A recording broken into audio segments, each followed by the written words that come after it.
Well, welcome back to Mr. Obsolete's Vintage Homesteading. Today going to be spring tune-up time, so we're going to just do a real brief on things we need to get ready. So the first thing we're going to do is sharpen my favorite little axe. Bring it up here and you can see that. Hopefully you can see it's got a little divot in it right there. So I must have hit something hard with it. It's been a couple of years since I sharpened it. Pretty dull, but anyway, get this ready here and set up.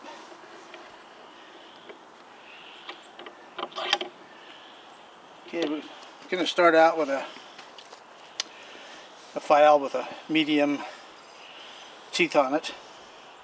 This I recently sharpened, so I'd recommend you go back and watch our video on how to sharpen files, because it really makes a huge difference. I'll put on some gloves here.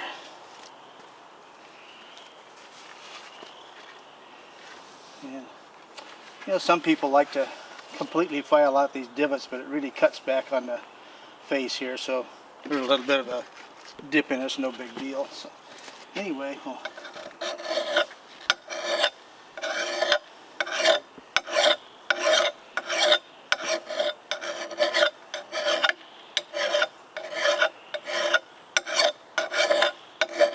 going to get a nice even cut.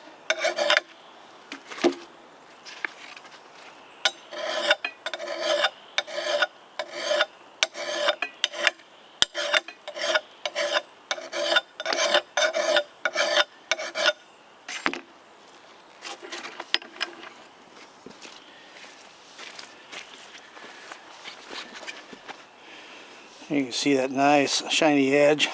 Need to cut it just a little bit more down here to make it even. About half the divot's already gone, so anyway, we'll dress that a little more and we'll flip it around to do the opposite side. Now the divot's almost totally gone on this side, so must have struck something at an angle. But anyway, we'll get this sharpened up and we'll be back in a sec.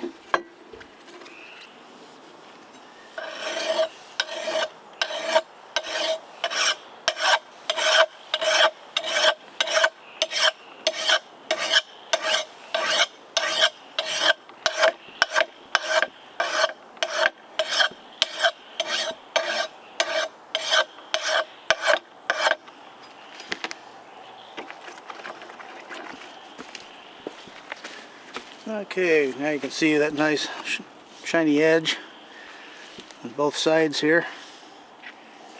Got them just about equal. So what we're going to do now is use a lot finer file.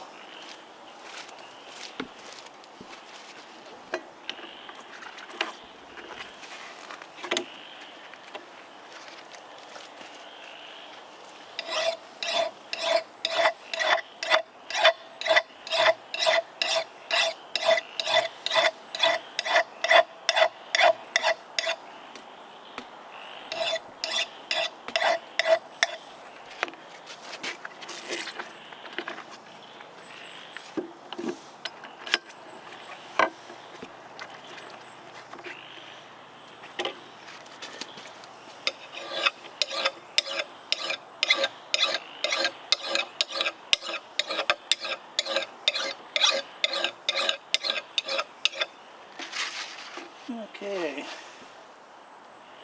yeah, it's got a nice fine edge on it. So the next step we're going to do, we're going to use a stone on it, and the most common one is a Lansky brand, and they have a coarse side and a fine side, and on their literature they say to use these dry when cutting this. At almost every video I've ever seen of anybody sharpening axes, they always use oil. And Lansky just happens to sell the oil. So anyway, we'll start out with the coarse side here. Don't need much on there. I think the idea with the oil is it kind of floats the metal out of the surface of the grit.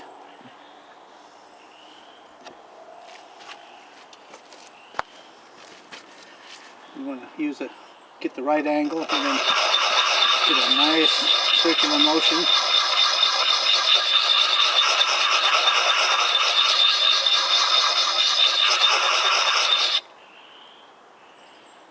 it's getting nice and sharp now.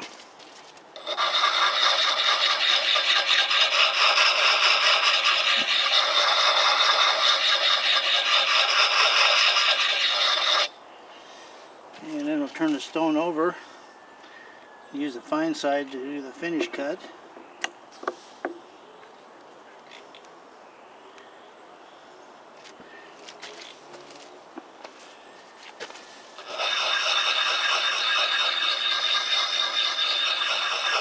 You can tell the difference in the sound when it's basically hardly cutting anymore. Just putting that real fine edge on there.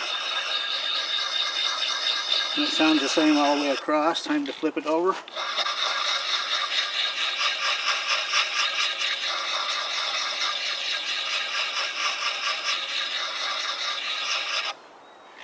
Okay, we'll be right back. Okay, well, we'll get this wiped down.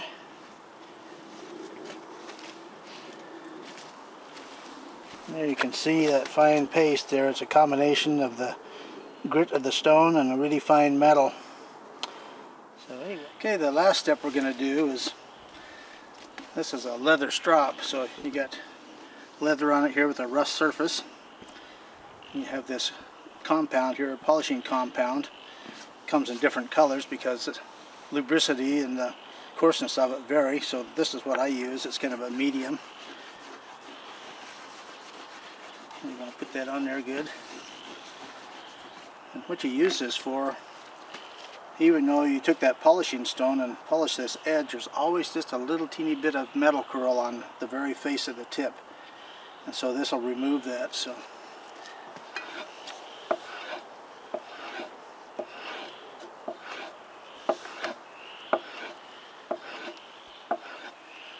you can tell by the sound that it's through cutting.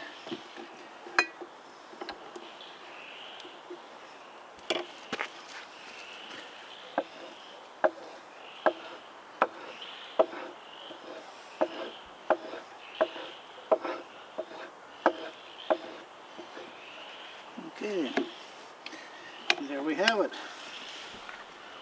Well, that's nice and sharp. So the next thing we're going to do, I'm going to service the handle. So I'll be right back. Well, the next step in prep here is we're going to use some boiled linseed oil on the handles, wood handles. So I've got my fabulous little Coleman stove here. So we'll get that lit.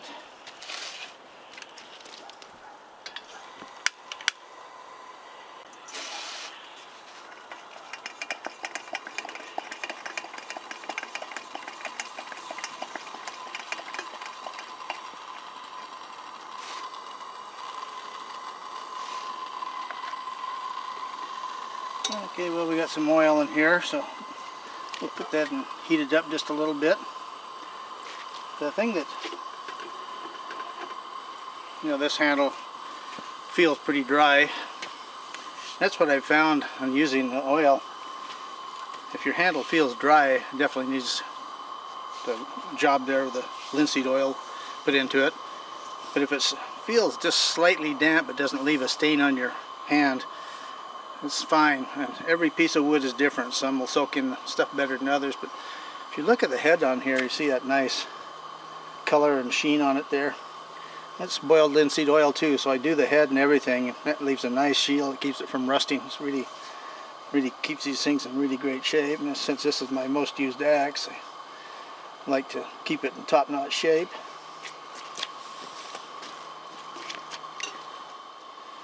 Get our gloves on. I did a test on how the oil soaks into the wood, I think about 11 months ago or something like that, but on one of our older videos, you go back and look. And I had some fir pieces there, cookies, and I put just regular straight oil on it. And some suggested using turpentine and the linseed oil 50-50, or heating it, and heating it definitely is the best of all. So anyway, looks like it's warm. I'll shut that off.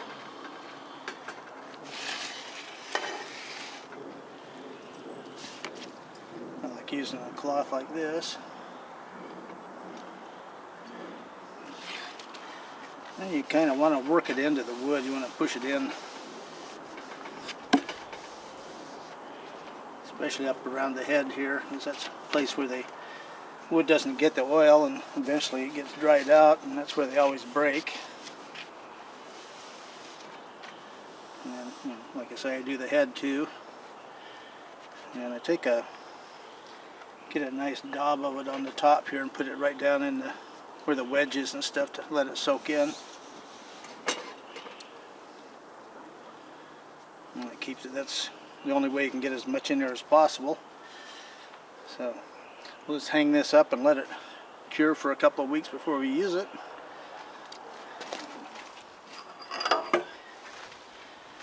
These require a little bit different servicing because, you know, most people just take them and drop them on the ground, so this is always against moisture and dirt.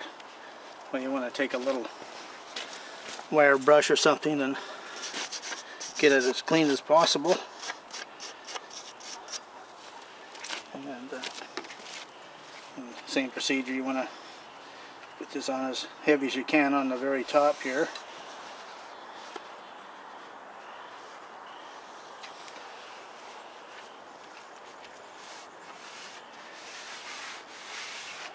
Yeah, because it's hard to find good handles these days. Most of the hardware stores and even some of the saw shops, yeah, they're relatively low quality and they're real clubby besides, too thick. So anyway, that's what we do to get this stuff all ready to go. And do the same on the shovel, and I can see it really needs it. But the other thing I like to do on a shovel before I do anything else is, the soil here is real rocky, and so it gets a lot of little dings and nicks in it. So I take an old chainsaw file and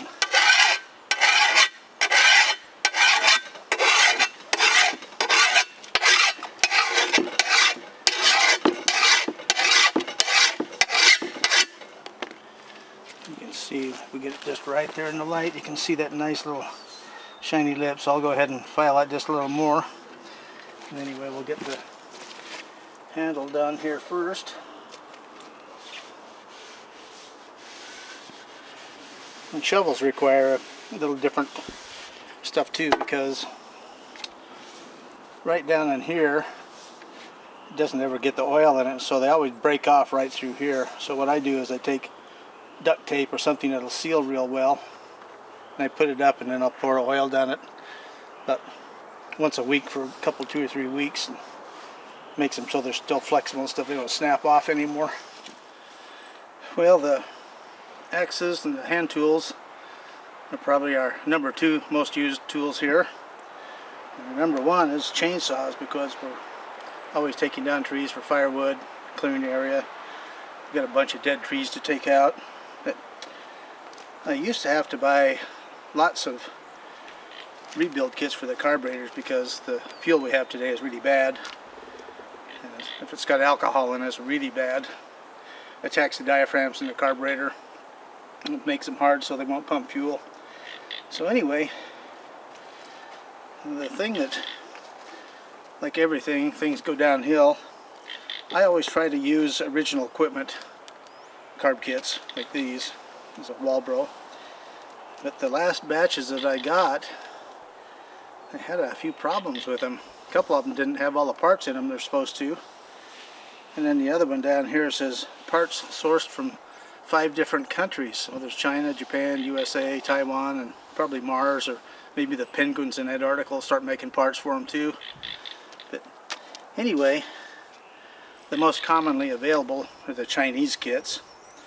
And if I can't find OE, that's what I have to use. But the thing I found with them, they vary a lot in quality.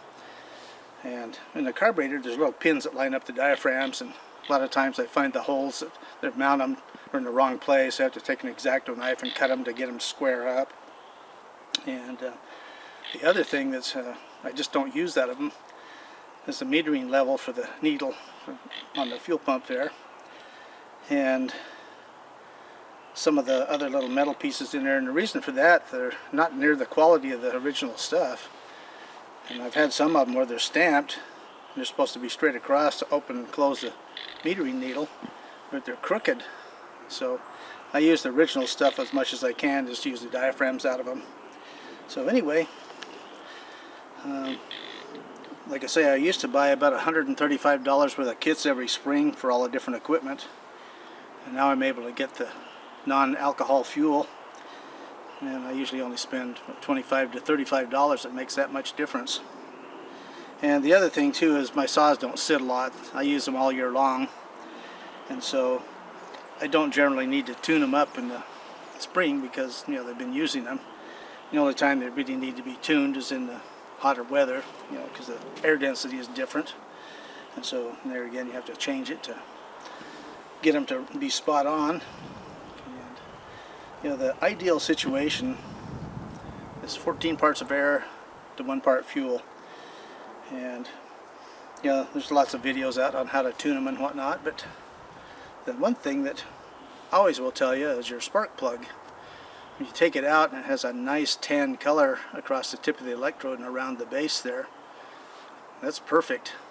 If it's slightly dark and sooty, of course, too much fuel. And if it's lean, it's white, and then that's when your saw blows up. So anyway, this is my favorite little medium-sized saw. Swedish partner here, this is really an excellent saw. So anyway, let's talk briefly about our favorite crappy saw here.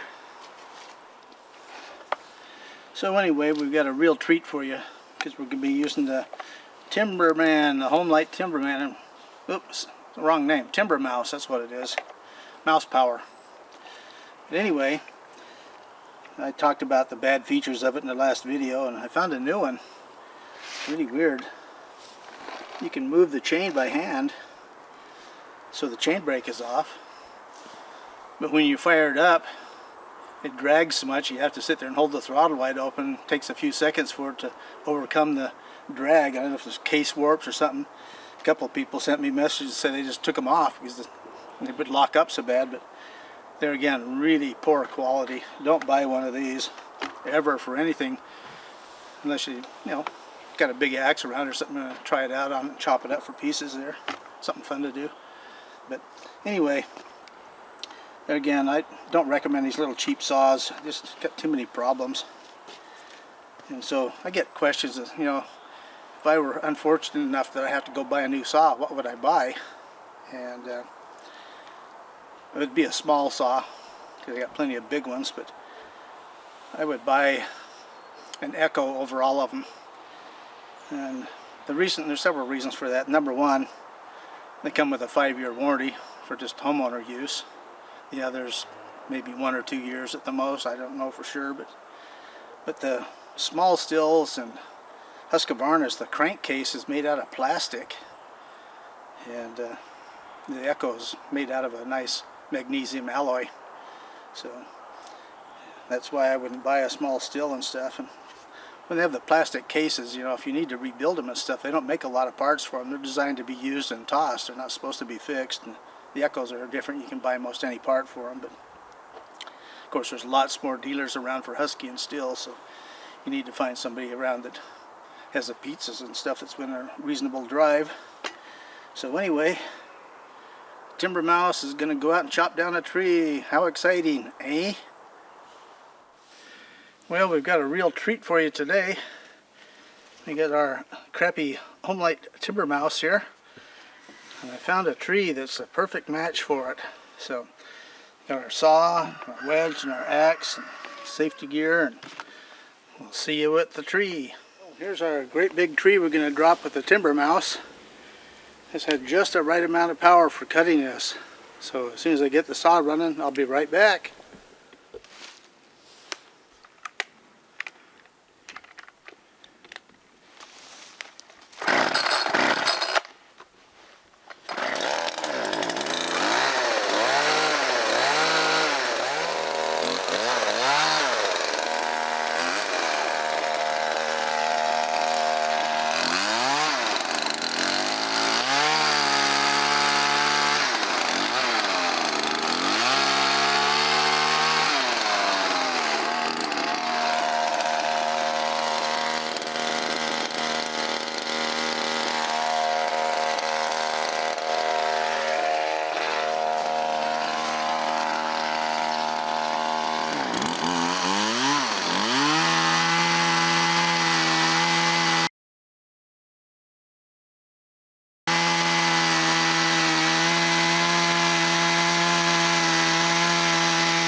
TimberMouse! Isn't that impressive, eh? Okay, well remember, vintage is best, and this is one of the best of the vintage saws. I only have a couple of them, but they are really excellent saws. So, what are we going to do with TimberMouse? Well, I'll show you.